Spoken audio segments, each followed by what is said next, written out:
Can you sit? Can you sit? Can you sit? Can you sit? Honorable members.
Awakati ngamba wadde akadde akasobola okugenda maaso n'okuba nga mwekkaanya, njagala tusooke twetegereze akatambi kano mu bujjuvu nga bwe nkunnyonnyola kiki ekituufu ekibaddewo.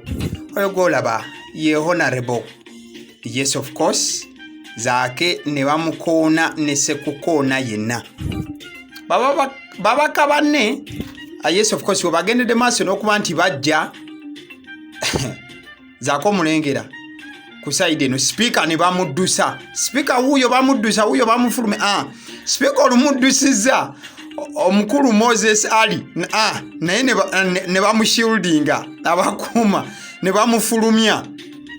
Kati ne tudda ku side wane wabadde wasigadde Zaake. Ebikonde nga bikyagenda maaso n'okuba nti bivuga. Ebikonde bibadde bigenda maaso n'okuba nga bivuga. N'emiggo givuddeyo.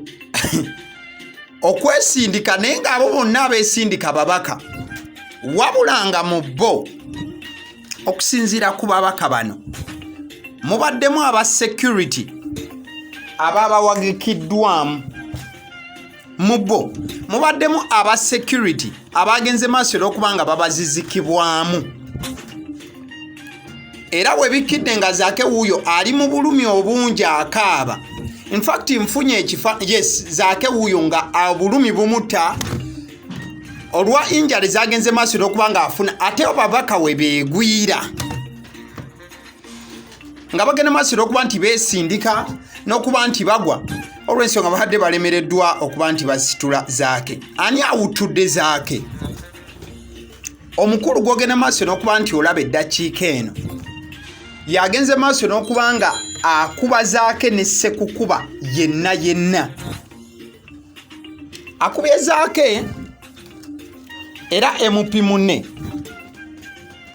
Akubye Zaake MP munne gwe tugenda okutegeera obulungi gw'olaba ku screen. MP ono amanyiddwa nga Anthony Akol. Bwe kituuka ku kukuba,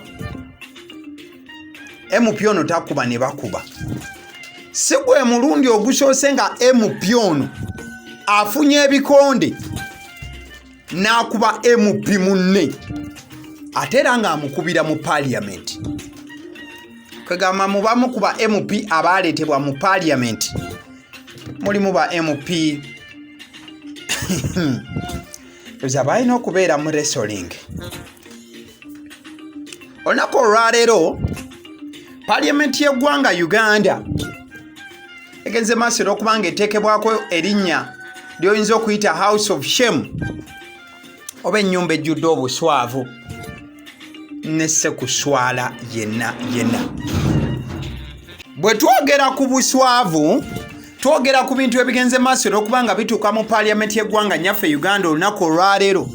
MP Zaake waatuukidde okubanga bamutwalira na ku katanda akaabali obubi ennyo ku lw'ebyo bigenze maaso n'okubanga bimutuusibwako.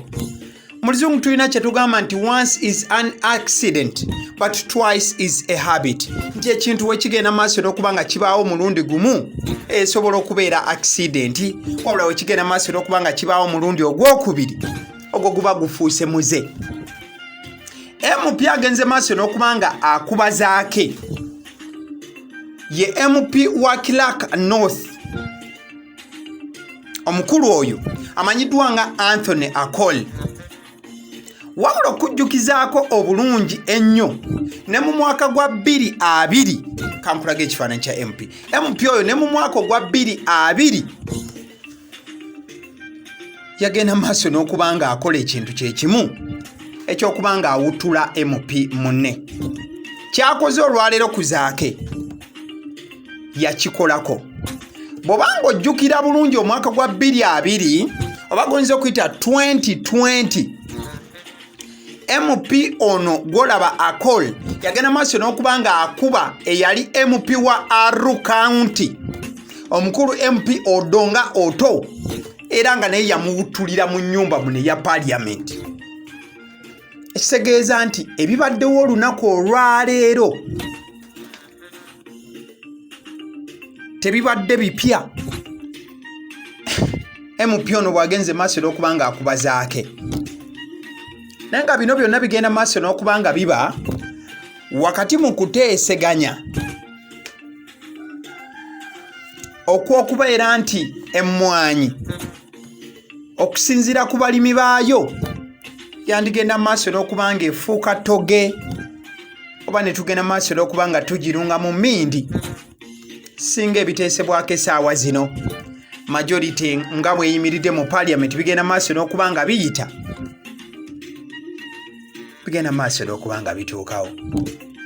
Bw'oba ojjukira bulungi MP akubye Zaake olunaku olwaleero ebiseera biri bwe yagenda maaso n'okubanga akuba MP munne MP eyali amanyiddwa nga Odonga Oto.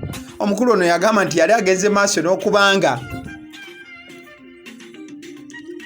atyoboolwa MP munne kyekyagenda maaso n'okubanga kimukubya mu bufu ofaananako bwe butyo. Nabwe ekityo bwe tuba tuvuddeyo ne tukomawo ku bibaddewo olunaku olwaleero. In fact MP oyo we yali alwa ne Katonda akwate n'akatebe akakube munne ebiseera biri.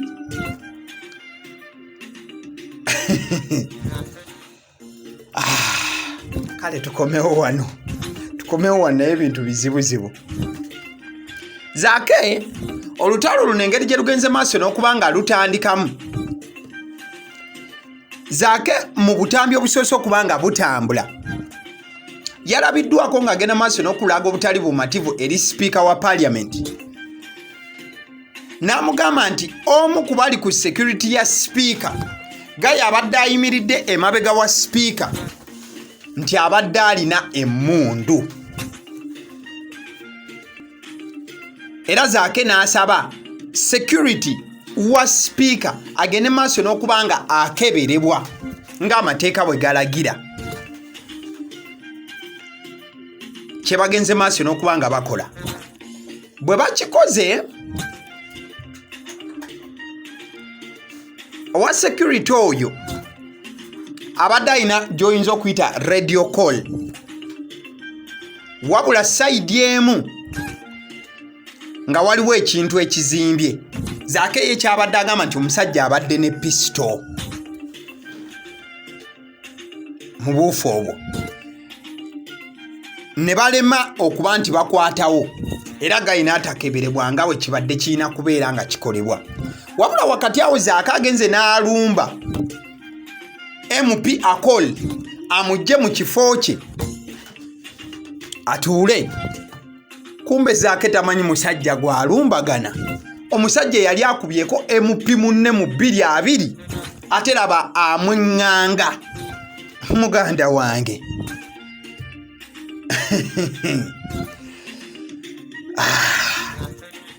Zaake bamututte biwala ttaka era embeera ye si nnungi n'akamu okusinziira ku bigenda maaso n'okuba nga biva mu ddwaliro naye bagenze maaso n'okuba nga bamuddusa emisinde. Wano nno sipiika wa suspendingidde olutuula luno era yadduse emisinde n'afuluma ku bibadde bihappeninga. N'omukulu ali alabiddwako naye nga addusibwa nga basecurity ye bagenda maaso n'okuba nti bamwebunguludde. Wabula wakati awo nga byonna bigenda maaso n'okuba nga bibaawo, olw'akavuvuŋŋano konna ba MP we beekonedde ne beekuba ebikonde ne ssekwekuba yenna, sipiika bw'akomyewo agenze maaso n'okuba nga asuspendinga aba MPs 12 bweddu abeenyigidde mu kavuvuŋŋano kano, nga bano abasuspendinze oba abatumye obutadda okumala entuula 3 bweddu. Wakati nga byonna bigenda maaso n'okuba nga biba, abamu ku bagenze maaso n'okuba nga bafuumuulwa. Speaker Among agenze maaso n'okuba nga asuspendinga omukyala Shamimu Malende owa Kampala City okuva wali ku National Unity Platform. Era aba National Unity Platform be basinze okuba nga banyigibwa mu kino kyonna olw'ensonga nti omukulu Hannington Wakayima Musoke oyo nno ng'afubutuka wali Nansana naye agambiddwa nti fuluma. Omukulu Alozias Mukasa okuva Lubaga South bamugambye nti fulumye kooti. Omukulu Charles Tebandeke owa Bale County, omukulu Derek Nyeko oyo nno ng'ava wali Makinde East, nga omanyi ba MP bonna babeera banyumye mu masuuti n'amakooti babagambye nti mufulume. Si beebo bokka mukwano gwange. Kubaddeko Frank Kabuyo wa Kasanda South, Evans Kanyike okuva Bukoto East, Susan Nakaziba Mugabi oyo nno ng'ava ku bizinga by'e Buvuma, ne bagenda maaso n'okubanga bagambibwa nti bafulume. Wabula ojja kujjukira bulungi nti n'abalala abagenze maaso n'okuba nga bafuumuulwa okufuluma ennyumba eno bagende maaso n'okuba nti ebiteesebwa byonna babirabira waka mu mayumba gaabwe. Kuno kuliko n'omukulu Isaias John Sasanga okuva wali Ebudaderi, kuliko Asinasi Nyakato oyo n'ava saidi za Hoima. Mujja kujjukira bulungi nnyo abadde musaale mu byonna ebibadde bigenda maaso n'okuba nga bitambula mu kuteesa kuno kwa National Coffee Bill Amendment oba National Coffee Amendment Bill 2024 obaagalira okubeera nga Uganda Coffee Development Authority ekwatibwa negera maaso n'okuba nga enyigibwanyigibwa n'eteekebwa wansi wa Ministry ya Agriculture. Ekintu ekigenze maaso n'okuba nga kitiisa nnyo abalimi b'emmwanyi. Gavumenti eno egenda maaso n'okuba nga ekulirwa Mwami Museveni mu buufu obufaananako bwe butyo, egamba nti kino kigwanidde ne se kugwanira yenna okubeera nga bakola batyo. UCDA ogenda maaso n'okuba nga eteekebwa wansi wa Ministry of Agriculture. Era bw'ojja kujjukira ku bigambo bya Mwami Yoweri Kaguta Museveni, yagamba n'ogamba nti authority eno erimu embeera y'okuba nti nnyuunyuusi, era n'agamba n'ogamba nti abo bonna abaali baagala okuba nti nno UCDA tedda wansi wa Ministry ya Agriculture abalaba nga abamanyi b'amateeka. Wabula ate ojja kujjukira bulungi nnyo nnyini ddala emyaka egize gitambula, gavumenti ya Buganda oba ey'emmengo ezze ekubiriza nnyo bannayuganda ogenda maaso n'okuba nga beenyigira mu kuba nga balima emmwanyi olw'ensonga nti emmwanyi terimba mu bufu obumu oba obulala. Ekimu ku bibadde byewuunyisa mu Parliament olunaku olwaleero mukwano gwange kyekyokuba nti amataala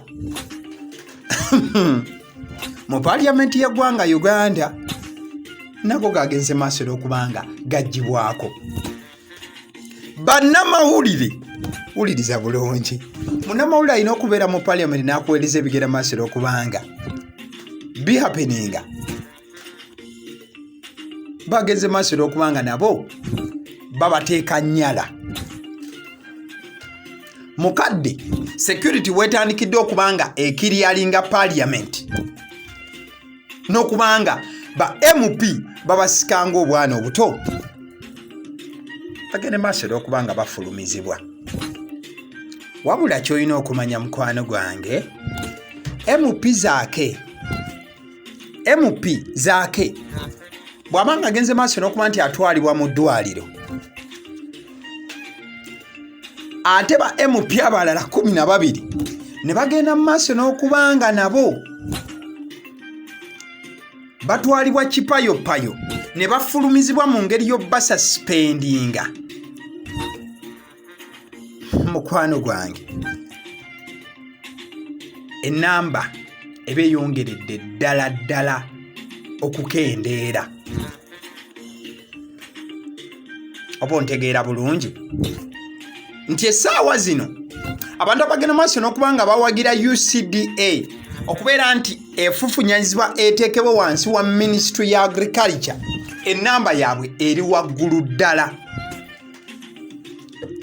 kyoyinza okuyita the majority is saying yes oba kyotera okuwulira nga honorable speaker amonga agamba the eyes have it oba the yeas have it esegeza nti osobola okuwulira ekigambo ekifaananako bwe kityo mu bbanga eritali lyawala wabula ate opposition yesinza okubanga erwanirira nnyo UCDA opposition erwaniridde nnyo UCDA okulaba nti tetwalibwa kuteekebwa wansi wa Ministry ya Agriculture wabula wakati mu kuba nti opposition erwana bukubirire ekyo kireme genda maaso nakubanga kibaawo mukwano gwange ate enamba tebakyaweererako ddala enamba y'aba opposition eyongera genda maaso n'okubanga ekeewa ne sekukeewa yenna wabula abamu ku batunuulizi b'ensonga bagenda maaso n'okubanga beewuunya ekigenze maaso n'okubanga kibagula MP Anthony Akol ogenda maaso n'okubanga awuttula Zaake agakonde ate nga abadde akuba ewantu wamu abadde amuwuttula ku mutwe ewantu wamu mutwe gwagenze maaso n'okubanga akuba ne sekukuba yenna era Zaake asoose kulowooza nti ali bulungi okakana agenze maaso n'okubanga adropinga n'agwa ennume y'ekigo era obulamu ne bugenda maaso n'okubanga bumukyankalanako era waagendedde injuries abadde afunye z'amaanyi nnyo nnyini ddala wabula ate mulamu kadde ako mukwano gwange amawulire amalala agengera maaso n'okubanga nfuna eddakiika eno by the way ye lisiti y'abamu ku babaka abagenze maaso n'okubanga bafulumizibwa okuli Anthony Akolo ye yennyini awuttudde Zaake oyo owokubiri ye Wakayima Musoke owokusatu Aloysius Mukasa owokuna tulinako Charles Tebandeke Francis Zaake wakati nga mukubeekube naye aweereddwa suspe Isaiah Sasaga Asinasi Nyakato ne banne wabula wabaddewo embeera endala eteereddwawo bannamawulire era nga UPPA president amanyiddwa nga Sam Ibanda Mugabi omujjukira bulungi omukulu oyo straight out NBS abanono bagenze maaso n'okubanga bavumirira ebikolwa ebibakoleddwako ekibadde kigenda maaso n'okubanga kyewuunyisa era kirese ebibuuzo be basirikale abazze nga basuubira okubeera n'emmundu ne babeera munda mu parliament ate ng'amateeka ga parliament ne constitution tekkiriza firearms munda mu parliament ekibuuzo kiri erimu abalabi osobola okuteeka mu comment section kikyolowooza naye ng'ebintu tebibadde byangu honorable Zaake mugende maaso n'okuba nti mumusabira Mukama musuuse ate kyandibadde kirungi musajja wattu kyonna kyabadde alwanira ekigenda maaso n'okuba nga kiyitamu, but by the look of things ebintu tebifaanana bulungi n'akamu. Abasseddiyo omusunsuzi eddoboozi eritudde emabegawo omuzindaalo mukwano gwange, genda maaso n'okuba nti vidiyo eno gimpeera like, agaliwo gwe mukutu kw'otudde mukwano gwange, ensonga tugenda maaso okuba nga tuzireeta nga bwe ziri.